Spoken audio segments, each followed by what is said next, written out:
Coming up tonight, the wife of the Prime Minister having her say on promised legislation after an increase of sexual assaults occurs in the capital. Plus, Grand Bahamas celebrates Nurses Month. Stay close for that. And coming up in our arts and entertainment segment, traveling with the natives from Rose Island with love. Our Jean Joseph has the details straight ahead as the weekend edition starts now.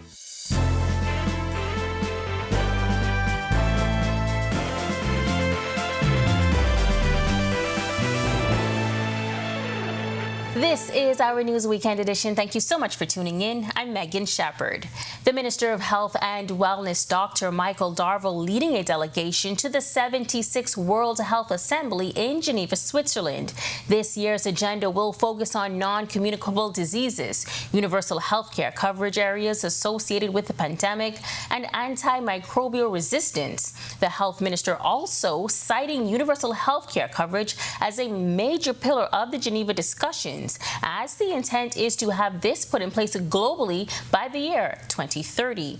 He explains why it was important to lay an NHI bill in Parliament that will repeal and replace the 2016 Act. We want to expand services for primary health care throughout the Commonwealth. In order to do so, the old piece of legislation hindered us with that task to be able to do it. And so this new piece of legislation gives us more tools and more leverage to implement new services, specifically with screening. We intend to screen for colon rectal cancers, we intend to screen for breast cancer, and because of the tertiary healthcare facilities being in Nassau and Grand Bahama, it's very important for us to come up with a strategy so that we do not leave the family. We want to expand services for primary health care throughout the Commonwealth. In order to do so, the old piece of legislation hindered us with that task to be able to do it. And so this new piece of legislation gives us more tools and more leverage to implement new services, specifically with screening.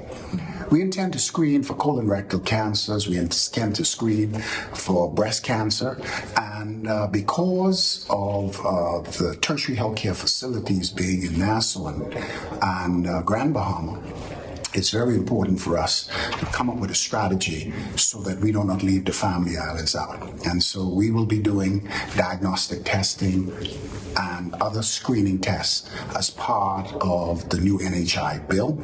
The health minister adding that climate change will also be a big ticket item on the agenda, particularly as the hurricane season is just days away. Minister Darville says it's important to share with these international bodies how climate change affects the delivery of healthcare services. We've seen it in the past that these hurricanes come through our jurisdiction and they destroy healthcare services and infrastructure, which means that we have to go back to the drawing board and rebuild them. Fortunately for us, with the IDB loan facility, we are now designing climate resilient infrastructure. That's very important because our healthcare facilities must be able to sustain 200-mile-an-hour winds at Cat 5, and we need to build them to a point that they can even be used as shelters in the event that there is a problem. So they cannot be in low-lying areas. They must be able to sustain the necessary tropical winds, and they must be able to function almost immediately after, in the aftermath of the hurricanes. Dr. Darville also shares the many benefits of telemedicine. Being able to monitor pharmacy, being able to ensure that our accounting system is in place, and to be able to assess what's going around the country in real time. The days will soon be gone where we have no digital monitoring in our pharmacies, where medication in one island are close to expiration and in the other island there's none. And so if we are digitized, we can see these things and we can move things and do a better job in preventing wastage in the system. And I believe digitization, the e-clinical records, and the list goes on and on, will prove to be very beneficial in the future. This year's World Health Assembly is being held under the theme Saving Lives, Driving Health for All. And it comes as the World Health Organization celebrates its 75th anniversary. The women's branch of the Progressive Liberal Party holding its elections this evening. Just before the closed election commenced, Our News was tipped off by an irate party officer that some 58 members were allegedly prohibited from voting for various reasons, and they were not happy about it. The tipster also spoke of impending drama because of this. When Our News arrived at Gambia House, where the elections were being held, all seemed quiet. We are following this story. Meantime, spouse of the Prime Minister AnneMarie Davis commenting on the state of gender-based violence legislation in the country. And in tonight's story, our Marlena Leonard shares Mrs. Davis's reaction to the spike in sexual assaults happening in New Providence recently. A string of sexual assaults in mid-May led police to issue warnings to the public, with safety tips including not walking alone, locking your doors, and even going so far as to advise delivery personnel and taxi drivers to have another person in the car with them while working. Spouse of the Prime Minister AnneMarie Davis has often voiced her concerns for the safety of women and children. She says the spike has been painful to see. It's very disheartening. I have been saddened in the last few days when I saw Monday's papers about the string of sexual assaults, rapes that happened over the weekend, and how many more sex crimes are being committed, despite all the work that we're doing, advocates and everyone else is doing, the court system, the police. Despite all the work that we're doing, it's still happening. As the current strategic efforts don't seem to be working, Davis suggests perhaps it's time to widen the scope of the audience we try to educate about consent and gender-based violence. We have to have, I think, a lot more education, a lot more men NGOs, male NGOs, a lot more sensitization of men, young men especially. And I think, there's so much work to be done with children, from the time they're kids, the young men, to teach them not to do this. The spouse of the Prime Minister adds that some thought should go deeper into the motivations behind these kinds of attacks. Maybe it has something to do with mental health. So we have to look at this in a very broad perspective. We have to attack this problem through mental health. There's just so many things to do to help eradicate the scourge that we have. It's very saddening and disheartening. Reporting for Our News Weekend, I'm Marlena Leonard. The Coalition of Independents hitting out at the Davis administration for the appointment of a Minister of Natural Resources. But according to leader Lincoln Bain, nothing has happened yet. Following the Davis administration's election to office, the Ministry of Environment and Natural Resources was revealed with the appointment of Vaughn Miller as the substantive minister. We have not heard from them on this Ministry of Natural Resources. They put a minister there that was very vocal before he became that minister, and now all of a sudden he is gone. Since taking office, there has been little information made public regarding natural resources. Well, we put the concern to Natural Resources Minister Vaughn Miller. Here's what he had to say. Doing a number of things internally, and I'm not prepared to speak on it at this time, but certainly in short order, we'll be speaking to that. Police in the capital are seeking the public's assistance in locating a man believed to be responsible for a recent armed robbery that occurred in the early morning hours. According to reports, sometime around 12:39 a.m., a man arrived at his residence in the area of Marathon Road when he was approached by a short, dark-skinned male. The male then produced a firearm and robbed the victim of a silver 2008 Nissan Note, which also contained his wallet and other personal items. The suspect fled the area in the stolen vehicle, making good his escape in a southern direction onto Marathon Road. Investigations continue into this matter. Police in the capital also requesting the public's help in recovering a vehicle that was stolen on Sunday, May 21st. According to information received shortly after 2:53 a.m., a female resident of Wolf Road reported that between the hours of 11:40 p.m. and 11:50 p.m., her silver 2008 Toyota Passo, license plate number AA4847, was stolen from the area of Dowswell Street. Police are appealing to members of the public who may have any information as it pertains to these incidents or any other matters to contact 911 or the Criminal Investigations Department at 502-9991-3. And still to come on Our News Weekend, it's still Nurses Month and the celebration is happening now on Grand Bahama. And the Men in Blue celebrate 45 years. The skinny straight ahead when Our News Weekend returns.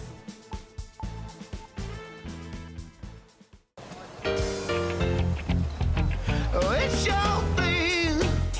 Do what you want to do. It's your thing.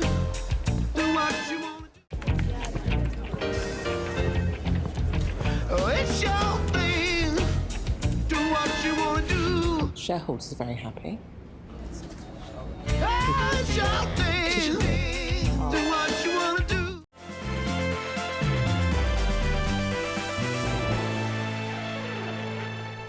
This is Nurses Month, and recently a number of retired nurses were honored at the Grand Lucayan Resort. The theme, Our Nurses, Our Future. The Our News team had the opportunity to speak with a few of the retirees during the luncheon who reflected on their years of service. Our Italia Hall reports.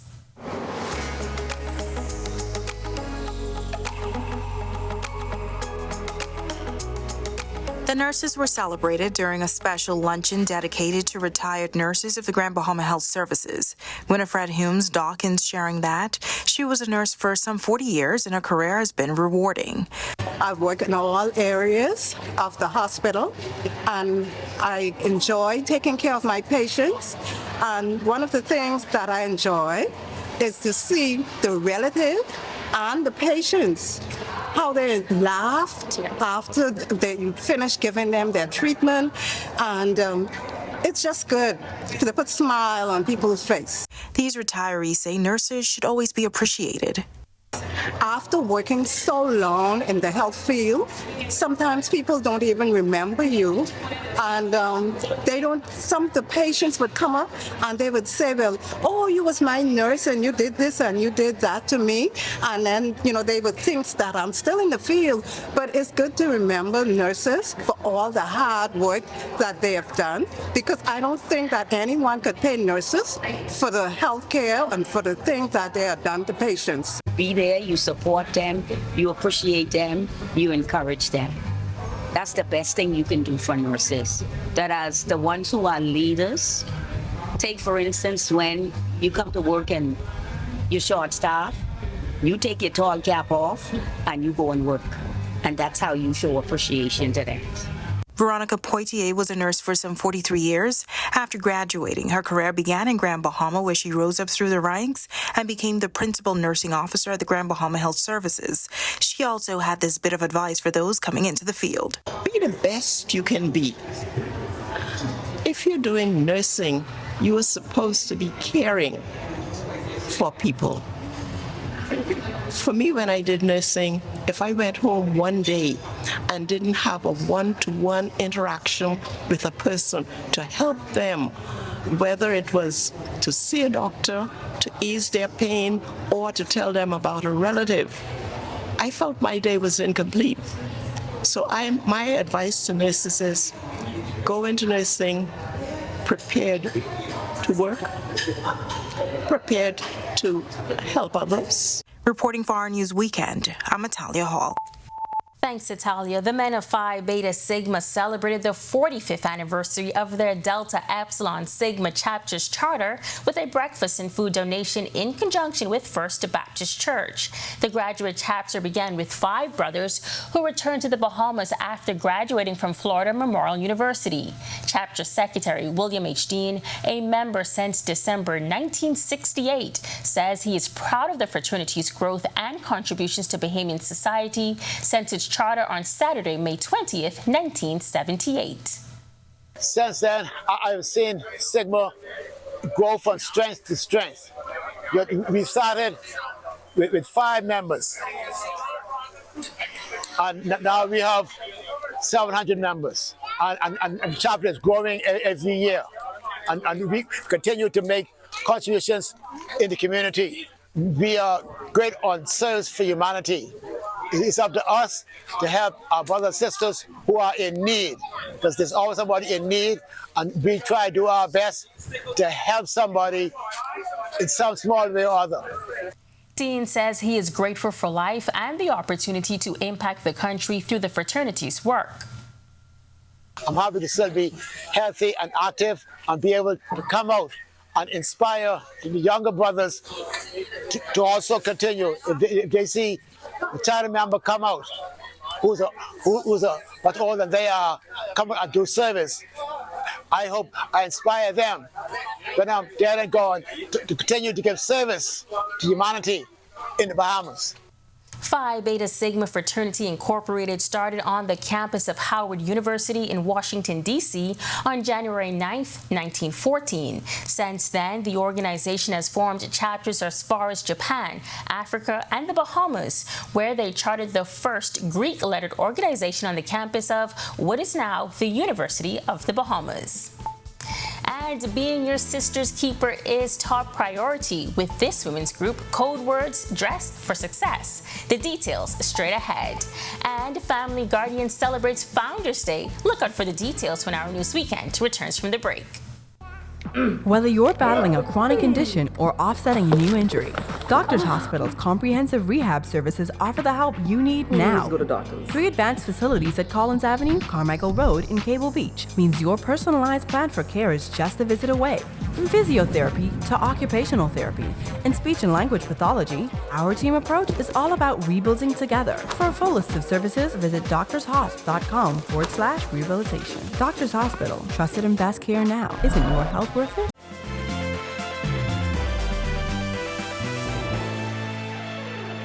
Welcome back to our News Weekend edition. Being their sister's keeper, tonight a local women's group is doing its part to ensure that women in need are dressed for success. Jamila Mizik reports. It is often said that in order to get the job, you must first look the part. With this in mind, the Bahamas Union of Teachers Status of Women Committee collaborated with Corporate Bahamas for the Perfect 10 clothing drive. The goal is to clothe women in need of professional clothing as well as church attire. Chair of the committee's social outreach, Aniska Gibson, shares her reason behind the initiative. After reaching out to various NGOs and charities, we identified the need that, there are women that interview for jobs and women that even have jobs. However, the clothing attire doesn't fit the position. So we identified the need and we decided to target Corporate Bahamas and ask them for the perfect 10. That's a head-to-toe look, including shoes, accessories, clothing, everything. So we can have our women prepared and ready for worship and ready for the job. And to ensure that the items are appropriately distributed, the Status of Women Committee has partnered with Living Waters Kingdom Ministries and families of all murder victims. FOAM Director Candy Gibson expressing her appreciation for the support. We have persons reach out to us on many different occasions. They would get a job and then I have to go on Facebook asking, anybody have a size this in a black pants? Anybody have a size in a jacket? Anybody have a size this in a shoe? And so this means a lot because what's going to happen now, when persons reach out to us, we'll be able to attire them for the work or church.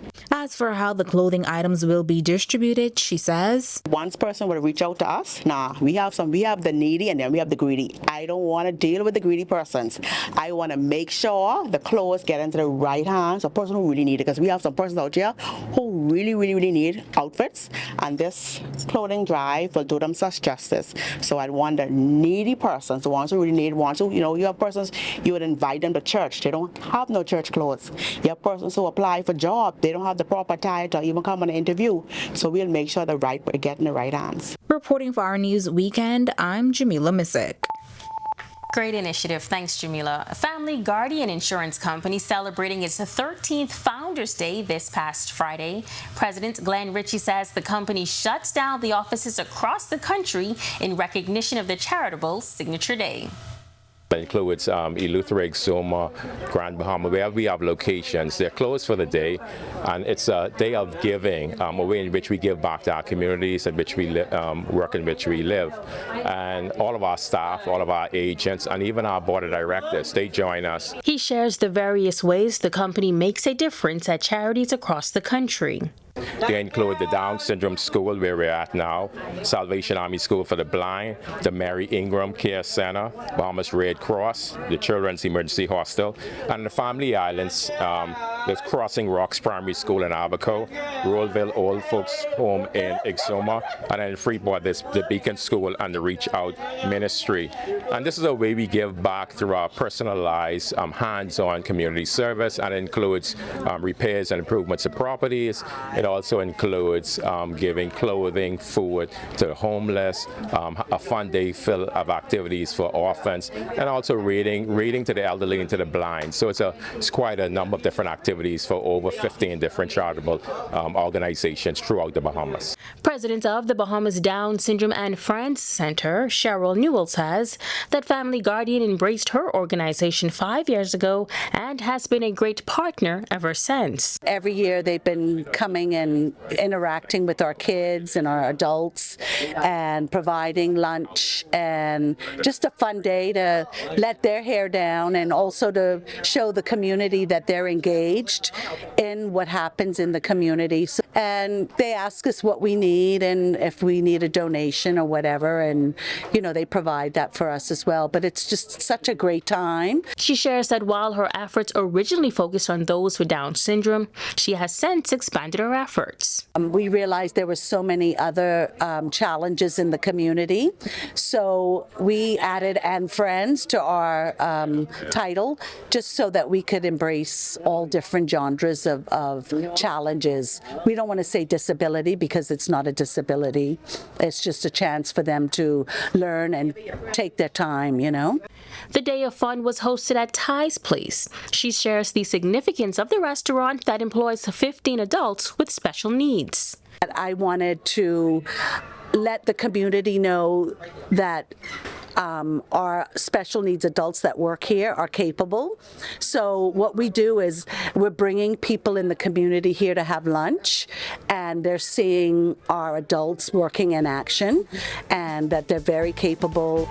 Just after the final break, your 5-day forecast is on the way. And a vendor tells of her trade on Rose Island. The details straight ahead when Our News Weekend comes back from the break.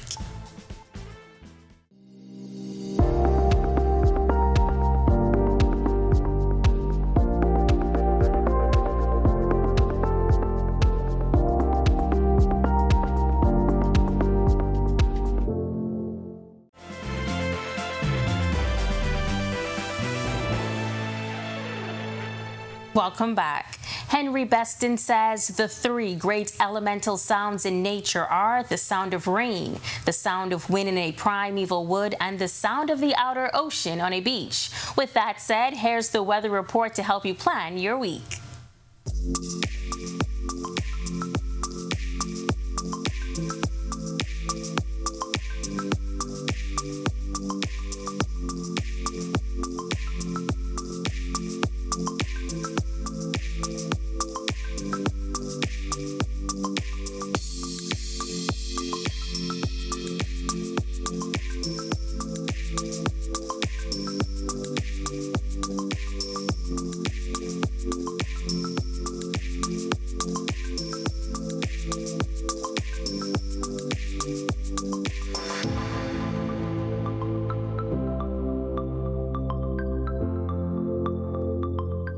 Rose Island was once a pineapple plantation, but today it is a haven for natives and tourists who want to get away from the hustle and bustle of city life and get some rest, relaxation, and recreation. Our Jean Joseph recently tasted what it feels like to travel with natives and brings you this report.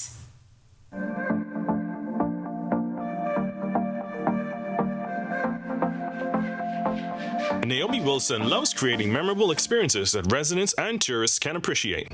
She left her job at a local hotel and started Native Travel after working for 8 years in the hospitality industry. Wilson says she knew she had something unique to offer, an experience centered on the sun, sand, and sea on the serene Rose Island, but with some fun twists. This is Native Travel. I am a destination planner for the island.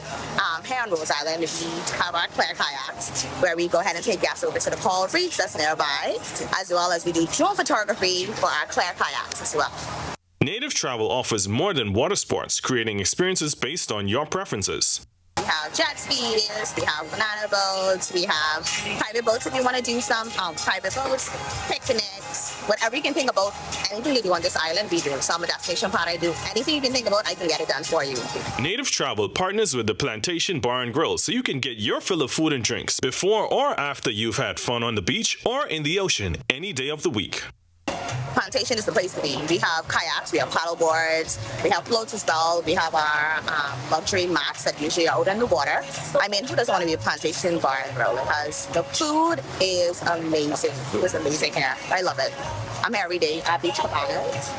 I mean, we're a better place to be. Native Travel is easy to find on your favorite social media app. Log on and connect to let Wilson and her team entertain you on your perfect day away. So Native Travel, we're on TikTok, Facebook, and Instagram. They are Travel with Natives for our social media platforms. And the contact number is 1242-552-4428. Here's to lots of fun as you enjoy the things tourists flock to our shores for. As we enter the 50th anniversary of independence, make sure you island hop and celebrate with the natives. For Our News, Weekend Arts and Entertainment, I'm Gene Joseph. Thanks so much, Jean, and thank you for joining us for Our News Weekend. On behalf of our producer and the entire technical team, I'm Megan Shepherd. Have a safe and wonderful Sunday evening.